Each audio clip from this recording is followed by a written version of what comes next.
So it's been less than 3 weeks since I decided to start posting vlogs again on YouTube. And to be honest, I think that decision might have changed my life. So that's why I'm making this video. First, to tell you how in particular YouTube changed my life. And second, to show you how content creation in general could probably change yours. Because at the end of the day, we all just need a reason to start. So without further ado, let's get right into it.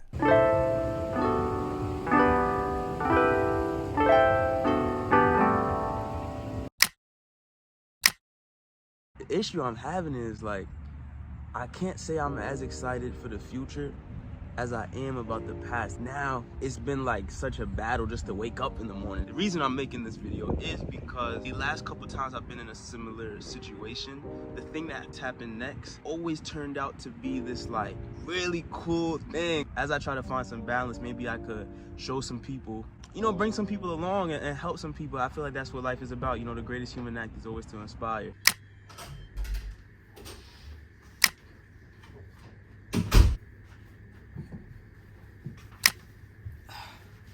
Being able to build up the confidence to post that first video on YouTube specifically really kind of changed the trajectory of my life. First reason, on YouTube, you don't actually have to have it all figured out. Success on YouTube for me so far hasn't been about numbers.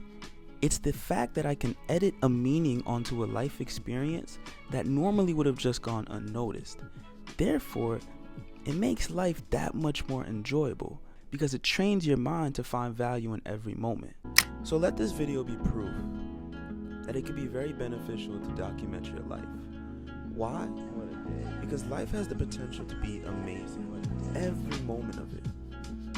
And all we have to do is get out of our own ways and just let life be amazing.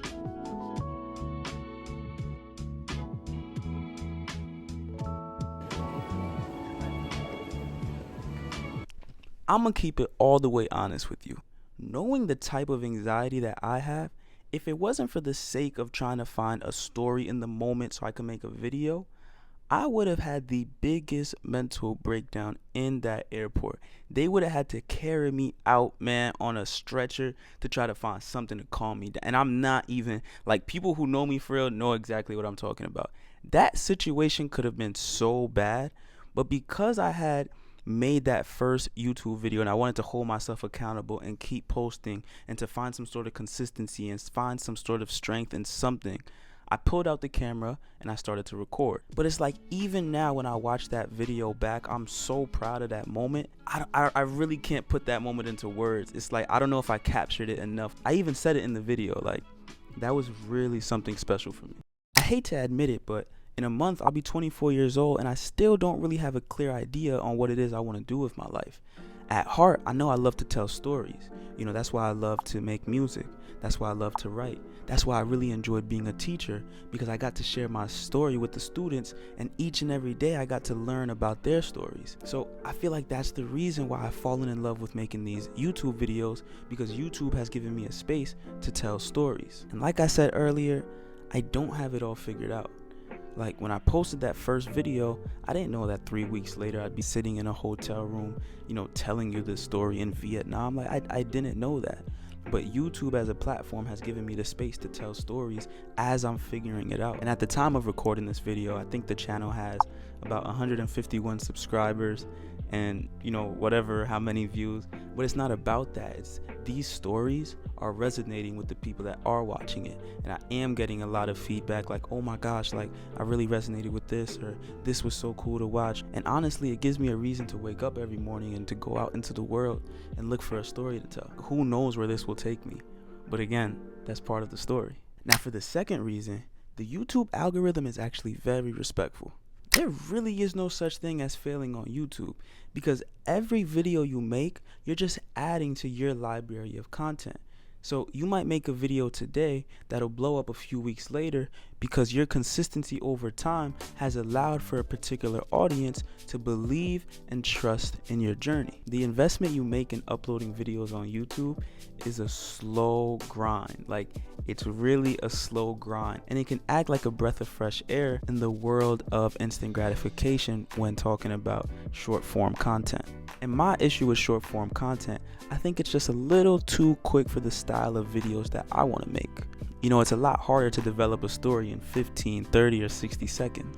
And long form content also attracts a much different type of audience. Knowing this about the YouTube algorithm, it allows me to be okay with not being perfect right now. And it gives me the green light to be vulnerable and share topics that I probably wouldn't share on, like, let's say TikTok. In these couple days of just getting the library ready, I think I probably met one of the more important people to the story, the librarian. He was just like, you know, one thing about being autistic is we always find it easier to talk to other autistic people. I'm not gonna lie, I was offended in the moment. Not me, bro. Like, I appreciate the compliment if that's what you were trying to do, but it's not me. And what he did was he pulled up this article on his computer, and in a weird way, I feel like I'm regaining the humanity that trying to make short form content robbed me of. And for the third reason, the community on YouTube is just very supportive. I'll put it like this. I'm an introverted kid, but with extroverted thoughts, in which sometimes I feel more comfortable sharing my truth with absolute strangers than I do with my closest friends and family. Let's really think about it. If you've watched every video in this series, you've learned about my discovery of neurodivergence. You've learned about my struggles with money. You've learned about my goals, my desires. You know a lot about me. At this point, we're family now. That's why I always say, this isn't my journey. This is our journey. Yeah, that's me. Thank you.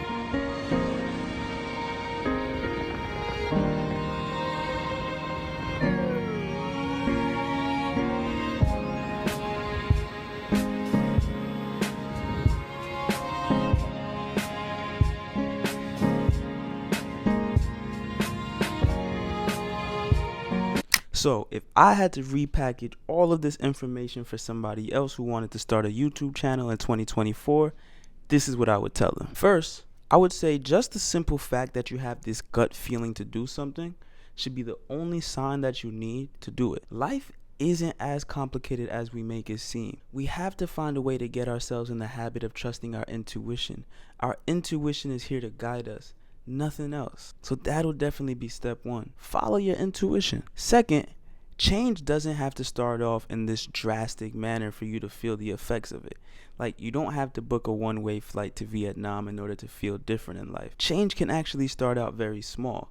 Instead, maybe you could use your lunch break instead of prepping the lessons for your next class to record a couple videos on your phone. Then this little change compounds over time, and then you'll eventually build up enough strength to quit your job and then book the flight to Vietnam.